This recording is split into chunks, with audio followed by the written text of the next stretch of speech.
I'm going to give you an introduction to the page editing on how you work with these funnels. Every time you log into ClickFunnels, you're going to be presented with this dashboard. You can jump right down here to your favorite funnels and click on the funnel here, or you can go hover over the navigation and go to funnels. First thing I want to do is go to account settings and go to domains. I'm going to go edit the domain that I want to point to my funnel. And the default page for this domain is going to be the automated lead generation funnel opt-in. So I'll save that. I've also created a 404 page for you. If a user types in a wrong URL, they will be sent to this 404 page. So it's right here, automated lead generation funnel, 404, save. Now when anybody goes to estimate at Leading Edge Roofing, they will be redirected to the landing page of the funnel we just imported. So now we're going to update this page from what it is now from my website, and we're going to update it for your own. This is where all of your funnels are listed. You can simply click on the link here to open up your funnel. This is the funnel that we imported earlier, so I'm going to walk through setting everything up in this funnel. I'm going to go to settings. You can update the name here. You want to make sure that you select the correct domain name here. Select the email integration that we used earlier, and then set a path. I like to set something simple, a simple word. You really never use this path that much, so I don't worry about it too much. We'll come back later after we've created a favicon. The favicon is this little icon here in the tab. You see mine's a B. And we can create that later and add it here. The head tracking code will set up a bunch of different Facebook tracking, any advertising account trackers that we use, like for Facebook, LinkedIn, Google. If we want to set up Google Analytics and see all of the people that have come to the website and see how much traffic you're getting, where they're coming to and from, we would add that information here to head tracking code and body tracking code. And those relative services would give us those codes there. So now we're going to go ahead and scroll down and save these settings. Okay, those settings were for the entire funnel. Now we've got the first step selected, and we're going to go to publishing. Really what it is are settings for this first page. So this is an internal name. You just use this for your own needs. But you can set a good path here, because this is typically the path that I send people to is the first step in the funnel. So I would tell them to go to estimate.leadingedgeroofing.co in order to get a free estimate from me. If you have a website built out on ClickFunnels, you would just send them to www.leadingedgeroofing.com or .co, and they would go right there to your main website. So go ahead and set that information and update the funnel step here. All right, now that we have that, we're going to dive into the page editing, and I'm going to give you a quick intro to how this works. Go ahead and click on Edit Page. Okay, so here we are. As you can see from the website, here, you can't edit any of this. You can't click. This is your website. Okay, this is a live website. So I can click on services, whatever that's linked to, it's going to take me to. You notice that this little icon shows up in the bottom corner here. So this is the live website. This is what your customers would see. So the first thing that I like to do, this is the edit screen. I've got this bar across the top here. It gives me access to edit everything. So let me show you the different structures of a page, or structures that make up a page. The first thing is sections. So you can add a new section. They've pre-built a couple of sections for you here. I've got a bunch of sections saved typically. But here are the basic blank sections that you might want to create. So if I click on full width section, oh, actually, because I said add new, I'm going to drag that onto the screen. So now you can see all the different section areas that are visible. Ultimately, in between each of these blue bars is a section, so it's allowing me to drop a new section above or below any existing section. When you drop it, it's going to add it. So this section is outlined with a green border and green options. So anytime you see that green, that means you're dealing with a section. Now I can click on the gear icon here for this new section I just added. I can create a background image. I can set the background image, or I can decide if I want that section to be full page, extra small. I can also set it sticky. So this is good if you want a header or a footer and you don't want it to leave when you're scrolling. You would set the stickiness. You could also set the background color of the section. So as you can see, where the black background is right now is the entire section I'm currently working with. You can change the padding. The padding is ultimately how much space you're giving on the inside of the section. Margins are how much space you're giving on the outside of the section. And then typically there's some advanced settings in here that you can look for. You can give it a border if you'd like. Anything that you feel is necessary to shape your website. Okay? Let me show you. I can make this section only show on mobile or only show on desktop, or I can just hide it completely. Beware not to use this hide feature too much, as Google doesn't like it. Google will penalize you for search engine optimization if you use this hide section. Okay, so you can also save this section. If you create a really nice header and you want to use it on all of your pages, then you can click here to save. Just give it a name, and now whenever you go back to add a new section, it'll be saved right here under My Sections, okay? You can also hit these arrows up and down and move the section around on the page, or you can clone it by clicking this option here, and now I have two. And if you want to use the delete icon, you can do that and remove the sections altogether. So you see this is a new section that I've built out and added all of these elements into the section. So let's dive in and start working with rows. Rows are identified with the blue borders and blue options. Now be careful, because when you select an element, which I'm going to show you next, the element will turn blue, but the elements start as orange. Okay, so don't get confused there. Let me show you adding a new row. So there's a couple ways to do it. You can do this with sections and elements as well.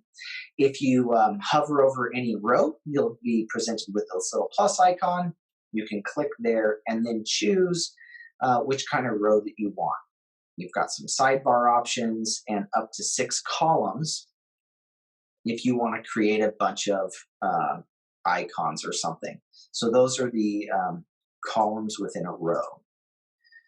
For now, I'm just going to do a single, well, let's do a 2-column row. Now I have 2 columns. I can also have the same option here where I can move this row up or down. I have pretty much the same options that I had with sections, where I can set the background colors. I can set the width of that row. Now, rows are nested inside of sections. I can set the alignment if I want. I also have the same padding options and the same margin options. Again, padding is on the inside of the borders and margins are on the outside. So I can go to advanced. Again, I have some border options here, some drop shadow options, whatever you feel comfortable with that you want to style that row to be. And then coming back over into the page editing, out of the settings for that row, I've got the same options where I can move it up and down. I can also move it to new sections if I just keep hitting the down arrow And now I've moved it completely into this new section. I can also clone it. I can save my row and just give it a name here. And I also have the same delete options. If I want to make a particular row only show on mobile, I just go in the settings and click on mobile. Now I see the mobile view, and this row will only show on mobile. So notice it's above and below these items. If I go back to desktop here, you now don't see it. And you can do that with sections and elements as well. This is why I love this program. It is so easy to set up your entire website and build a funnel in a day. Okay, so let's talk about elements. Anytime you see these little gray areas, it's showing you that there is a column within a row that does not yet have an element. So you can hover over it and click on Add New Element. You can also hover over an existing element and click the plus icon. You can also go up here to Elements and say Add New Element.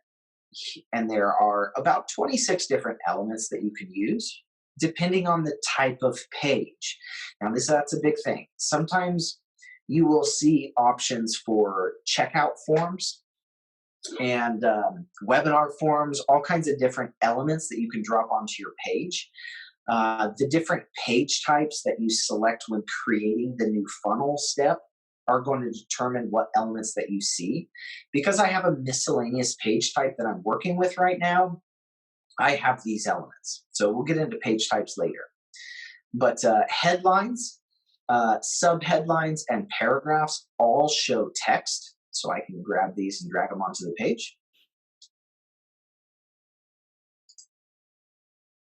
The difference between these headlines are the type of tag that it is. So in HTML, there are multiple different types of element or text tags. And each one, Google gives different weight to. Okay, so this is going to be a paragraph tag. And Google's going to look at this, but it's not going to be as important as a header 1 tag. A header 1 means this is a brand new chapter. A header 2 or 3 means that this is a sub element of a chapter. Okay, so if you should really only have one H1 tag on your page, and it should match whatever the title of the page is. You see the title of this tab is Create Winning Campaigns. I'll show you how to change that in a second. But you would also want to match whatever keyword that you want to show up for. So when people type into Google with Create Winning Campaigns, this page would be more likely to show up. And it's because I have the title. I have Create Winning Campaigns in the URL. I'll show you how to update that later. And I also have it in the page description, in the H1 tag, in the H3 tags, and in the paragraph tags. So if I wanted to show up for Google, I would make sure that my keyword shows up in all of those. However, the most important are the titles, the URL, and the H1. And that's going to help you show up for the specific keyword that you want people to type in to find you. Okay, so those are the different types of paragraph tags that you can work with. If you also have simple bullet lists here. And when you drag a new element on the page, you've got a couple different options. You can just start typing, clicking right on the element and typing. And remember when I said that when you select a element, it turns blue? So don't confuse, this is not a row. This is just a selected element, whereas when I hover over a row, I see the row options here in blue. Okay, so I've got some text editing, just like this is a WYSIWYG editor. What you see is what you get. And you can kind of move around the options here. You can create links here. Change the color of your links. Okay. You can also make a section bold or italicized or underlined, all within these options. We also have, if we go to settings, we've also got the same margin options for moving this around. We can change it to list numbers, or we can change it to just icons. You can move all the spacing around that we want with these options here. You can adjust the font and the font size, all within the settings, okay? We can also, this is where we would change the colors of the fonts as well.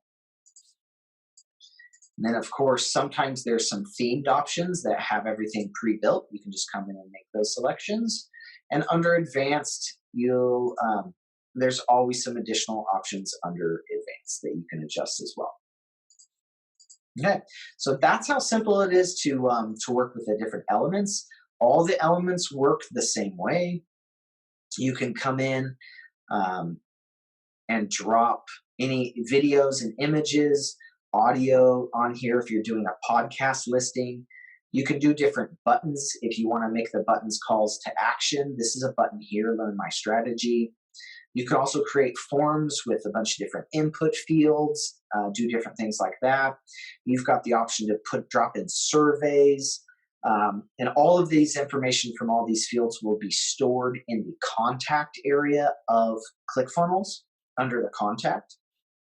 You also have a little bit of options to create some urgency on your pages by creating timers. You've got the option to drop in some icons. As you can see down here, these are icons that I've dropped onto the page, whereas this is a navigational element. And you've got some different formatted elements. So you've got FAQs, you've got a divider. This is a little divider field here. You could do a progress bar to show them how far they're done. You could drop in different pricing tables. This makes it really easy if you want to drop this into maybe a 2 or 3 column row. So if I want to do a pricing table, I just do a 3 column, a 2 or 3 column, and drag this. You can drag around all the elements, drop them into new locations, and then make your selections. All of that's easily done. And if I want to drop in a button, then I could easily do that.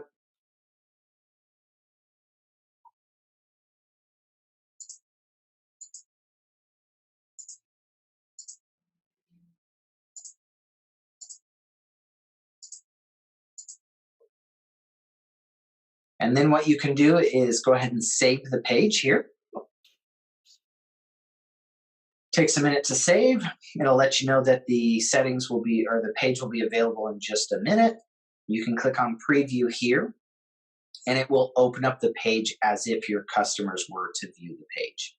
Okay, so now you can see I've got a different title and I've got this button here. So let me show you how to remove those. Here's all your options for working on the page.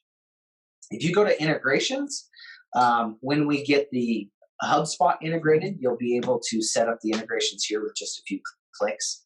That way, any forms that people fill out on this page will get automatically synced with your HubSpot. The SEO metadata here is where we can go.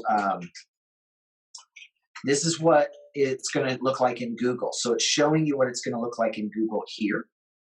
And then this one is showing you what it's going to look like on the social media websites when somebody shares your website.